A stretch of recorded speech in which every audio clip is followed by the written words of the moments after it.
ہاں رمضان کا روزہ فرض ہے.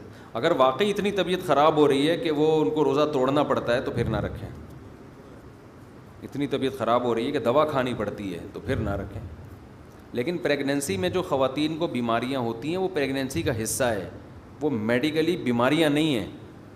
جیسے ایک عام آدمی کو ویمیٹنگ ہو رہی ہے تو جگر خراب ہو گیا, لیکن حاملہ عورت کو اگر یہ ہو رہی ہے تو یہ جگر وگر کی خرابی یہ تو لازمی حصہ ہے اس کا, یہ تو ہوتی ہے. اللہ تعالیٰ نے بچے کا حق, بچے پر جو ماں کا حق رکھا ہے نا, وہ اس کی ایک وجہ ہے نا کہ اس کو تکلیفوں کے ساتھ جنے گی ہے.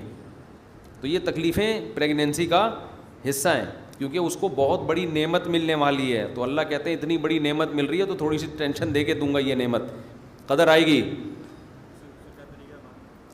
آپ کو تو کوئی پریگننسی نہیں, اچھا استغفر اللہ, کیا کہہ رہے ہیں نہیں, کیا پوچھا کیا آپ نے؟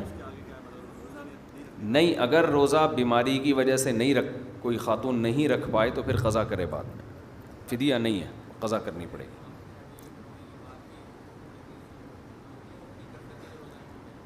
الٹی جتنی بھی ہو جائے اس سے روزہ نہیں ٹوٹتا, اگر خود سے ہوئی ہے پورا دن کرتی رہے روزہ نہیں ٹوٹتا اس سے.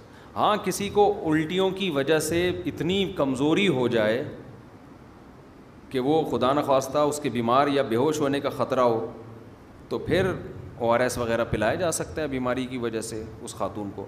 آج کل تو ڈرپ چڑھا دیتے ہیں ڈاکٹر, ڈرپ لگانے سے روزہ نہیں ٹوٹتا, سمجھتے ہو؟ تو کوشش کیا کرو کہ مجبوری ہو تو ڈرپ لگوا لے آدمی, سمجھتے ہیں. کچھ دن پہلے میں نے پراٹھے پھوڑ دیے تھے, میرے پیٹ میں بہت درد ہوا سحری کے بعد.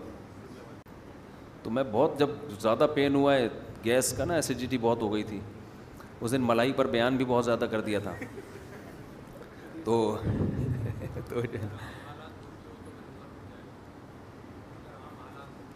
نہیں, پھر بھی نہیں ٹوٹے گا. دیکھیں الٹی 2 صورتوں میں روزہ توڑتی ہے, منہ بھر کے ہو اور خود کی ہو. آپ نے حلق میں انگلی ڈال ڈال کے الٹی کی ہو, اور پھر بھی تھوڑی سی نہیں بلکہ منہ بھر کے. منہ بھرنے کا مطلب اتنی کہ منہ میں بریک لگانا ممکن نہ ہو آپ کے لیے. ایک تو اس صورت میں ٹوٹتا ہے. دوسرا خود سے الٹی ہو اگر نہ منہ بھر کے, تو پھر جب ٹوٹتا ہے جب نگل لیں آپ اس کو. جو ابکائیاں آتی ہیں, تھوڑی بہت الٹیاں آتی ہیں, ان کو کسی نے ریورس کر لیا, اس سے بھی روزہ نہیں ٹوٹتا. منہ بھر کے الٹی ہوئی اور الٹی کو سیدھا کر دیا آپ نے, وہ الٹی ہو رہی تھی آپ نے کیا کر دیا, اس کو ریورس کر دیا, اس سے کیا ہوگا, روزہ ٹوٹ جائے گا. الٹی نگلنے سے روزہ ٹوٹتا ہے, کرنے سے روزہ نہیں ٹوٹتا. کرنے سے جب ٹوٹتا ہے جب آپ خود حلق میں انگلیاں ڈال ڈال کے الٹیاں کرو, سمجھتے ہیں. ورنہ روزے میں, رمضان میں نا, چونکہ ہماری باڈی کی سیٹنگ آؤٹ ہوتی ہے, یہ نارمل مسائل ہیں. سحری کے بعد ابکائی آ گئی, الٹی آ گئی, یہ نارمل مسائل ہیں. اور پھر رمضان میں ہم کھانے پینے میں احتیاط بھی نہیں کرتے نا.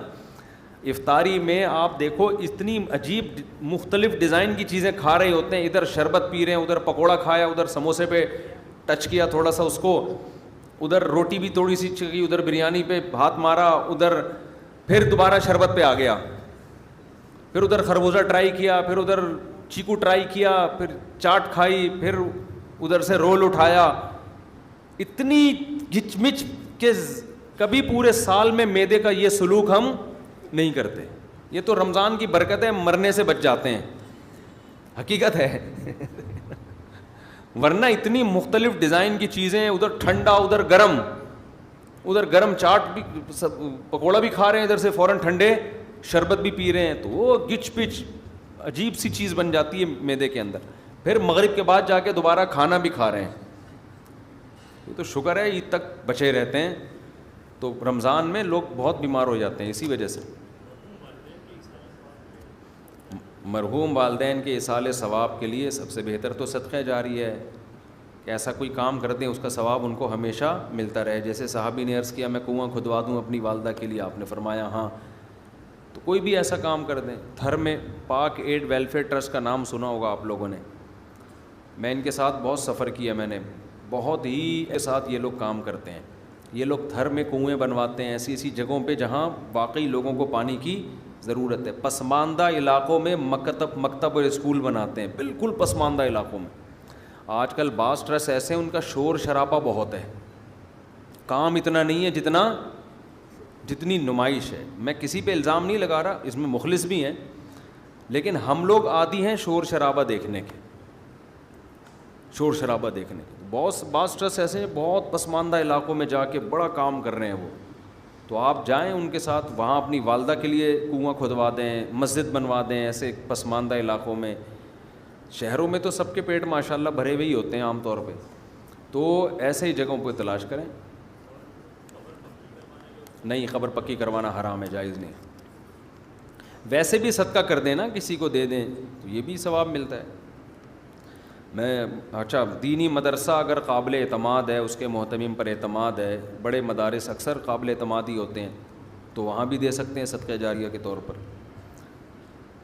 جامعۃ الرشید میں دے سکتے ہیں. جامعۃ الرشید کے بہت سارے پروجیکٹ چل رہے ہیں، بہت بڑا ویژن ہے ان کا. فیوچر میں ایک بہت ایسے افراد تیار کر رہے ہیں جو کل ملک کی باغ ڈور انشاءاللہ ان کے ہاتھ میں ہوگی. تو بڑا ایک انقلابی کام کر رہے ہیں، وہاں بھی آپ دے سکتے ہیں.